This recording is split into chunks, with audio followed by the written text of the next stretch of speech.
بسم اللہ الرحمن الرحیم۔ کلاس 10 مطالعہ پاکستان۔ آج ہم ریڈنگ کریں گے پیج نمبر 40 سے 41 کی۔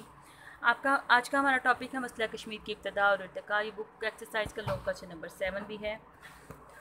ہم تھوڑا سا پس منظر میں اس کے جائیں گے۔ کشمیر کا حدود دربہ لوکیشن ہم بات کریں گے تو ریاست جموں کشمیر پاکستان کے شمال میں برصغیر کی سب سے بڑی ریاست تھی۔ اس کی سرحدیں پاکستان کے علاوہ چین، افغانستان اور تبت سے بھی ملتی ہیں۔ آبادی تقسیم ہند کے وقت کشمیر میں 96% اور جموں میں 80% مسلمان تھے۔ مسلمانوں کی خواہش تھی کہ کشمیر کو پاکستان کے ساتھ الحاق کیا جائے۔ مارچ 1846 میں معاہدہ لاہور کی روح سے انگریزوں نے ریاست ایک ڈوگر راجہ گلاب سنگھ کے ہاتھ صرف 75 لاکھ روپے میں فروخت کر دی تھی۔ 1930 میں کشمیر کے مسلمانوں نے اس وقت ڈوگر راجہ کے خلاف تحریک آزادی شروع کی۔ انگریزوں کی مدد سے اس تحریک کو زبردستی کچل دیا گیا۔ اب کشمیر کے پاکستان کے علاقے کے ساتھ قدیم تاریخی اور جغرافیائی رابطے ہیں۔ پاکستان کی سرزمین کو سیراب کرنے والے اکثر دریا کشمیر سے نکلتے ہیں۔ مذہب اسلام کا روحانی تعلق کشمیریوں کے دلوں کو پاکستان کے ساتھ جوڑے ہوئے ہے۔ قائد نے بجا طور پر فرمایا کشمیر پاکستان کی شہرگ ہے۔ اب تقسیم ہند کے بعد کشمیری عوام تو پاکستان کے ساتھ الحاق کرنا چاہتے تھے، لیکن ڈوگر راجہ نے بھارتی فوجوں نے عیاری سے کام لیتے ہوئے کشمیر کا الحاق بھارت سے کر دیا اور بھارتی فوجوں کو کشمیر میں داخل کر کے یہاں بھارت کا تسلط قائم کر دیا۔ اس پر کشمیری مسلمانوں نے علم جہاد بلند کر دیا اور وادی کے تقریباً 1/3 حصے کو بھارتی فوجوں سے آزاد کرا لیا گیا۔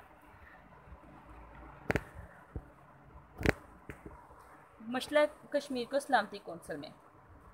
جب بھارتی فوجیں کشمیری مجاہدین کے قبضے سے علاقہ چھیننے میں ناکام ہوگی تو مزید ناکامی سے بچنے کے لیے بھارت یہ مسئلہ سلامتی کونسل میں لے گیا۔ بھارت نے موقف اختیار کیا کہ کشمیر بھارت کا حصہ ہے کیونکہ اس کا باقاعدہ الحاق بھارت سے ہو چکا ہے۔ پاکستان نے بھارت پر حملہ کیا ہے کیونکہ کشمیر بھارت کا حصہ ہے۔ پاکستان نے بھارت کے اس موقف کو چیلنج کیا اور سلامتی کونسل پر زور دیا کہ کشمیر کے مستقبل کے فیصلے کا حق وہاں کے عوام کو ملنا چاہیے، نہ کہ اس کے ہندو راجہ کو۔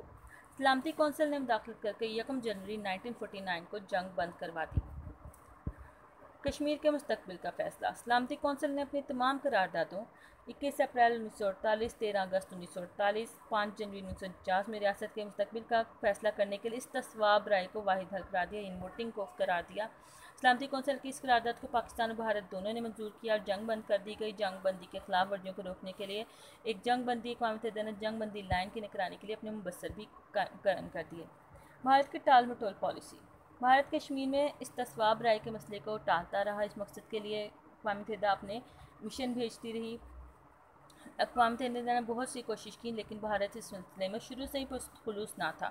اس نے کشمیر میں آزادانہ استصواب رائے کی راہ میں روڑے اٹکائے۔ بھارت کو علم تھا کہ کشمیر کے عوام پاکستان کو ہی ووٹ دیں گے، لہٰذا اس نے ٹال مٹول کی پالیسی اختیار کی اور اپنی وہاں کثیر تعداد میں فوج متعین کر دی۔ اس صورتحال کے بعد بھارت نے کشمیر کو اپنا ٹوٹ ٹنگ قرار دیتے ہوئے استصواب رائے سے انکار کر دیا۔ اس طرح مسئلہ کشمیر اب تک حل طلب ہے۔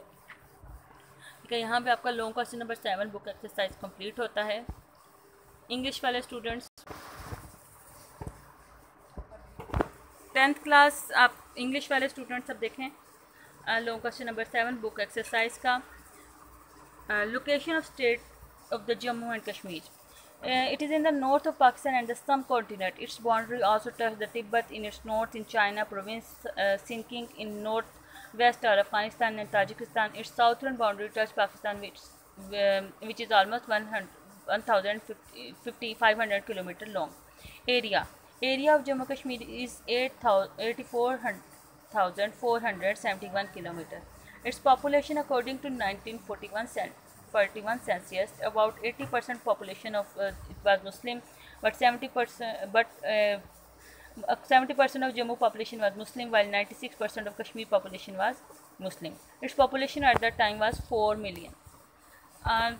So now we are going to talk about the background.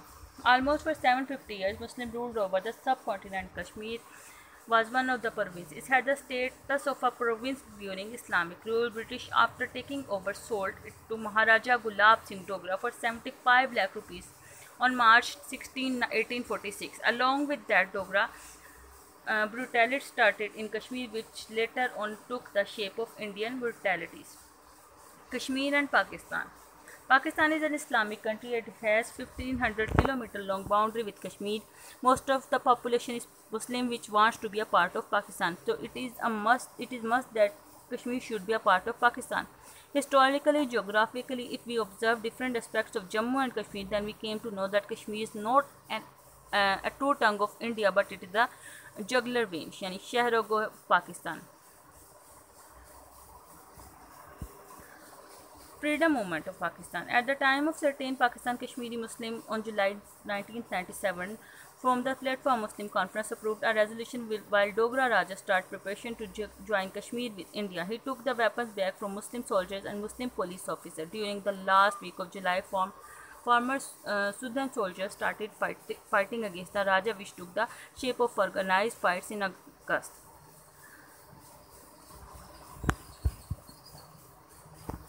Muslim of Kashmir desired to annex Kashmir with Pakistan, but the Dogar Raja Hari Singh was against Pakistani Muslim. He made coalition with Indian cunningly and permitted Indian forces to enter into Kashmir. He provided an opportunity to India to take control. The Kashmiri Muslims started jihad and got one-third area of the valley freedom from the Indian forces. Kashmir issue in the Security Council. When the Indian forces failed to take back the areas occupied by Kashmiri freedom fighters, India took the issue to the Security Council and adopted this stand that Kashmir has already been integrated with India.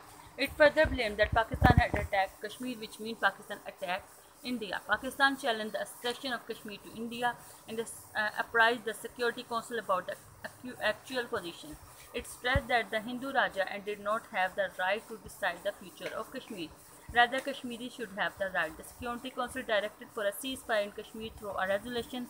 The ceasefire came into effect on 1st January 1949. Decision on Kashmir future. Security Council accepted Pakistan's stand and decided that Kashmir future would be according to the will of the people of the state. A plebiscite would be carried out under the supervision of United Nations. This resolution of the Security Council was accepted by both Pakistan and India.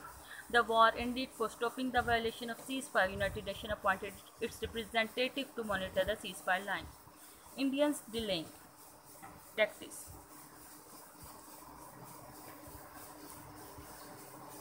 The resolution has still not been acted upon, although approved by the UN. This increased the Indian fruit atrocities. At present, although more than 6 lakhs Indian troops are busy in Kashmir. From 1949 to 1953, the UN appointed many commissioners for plebiscites. Pakistan supported these commissioners, but India showed its stubbornness. In 1957, another attempt of solving the Kashmir problem failed from Indian side. Both the countries have met at Prime Minister level to solve this issue, but no result was obtained. In short, even after 50 years, the Kashmir problem is where it was before. Pakistan, with the help of the other Islamic countries, pressurized the UN not to solve this problem, but the UN avoided it.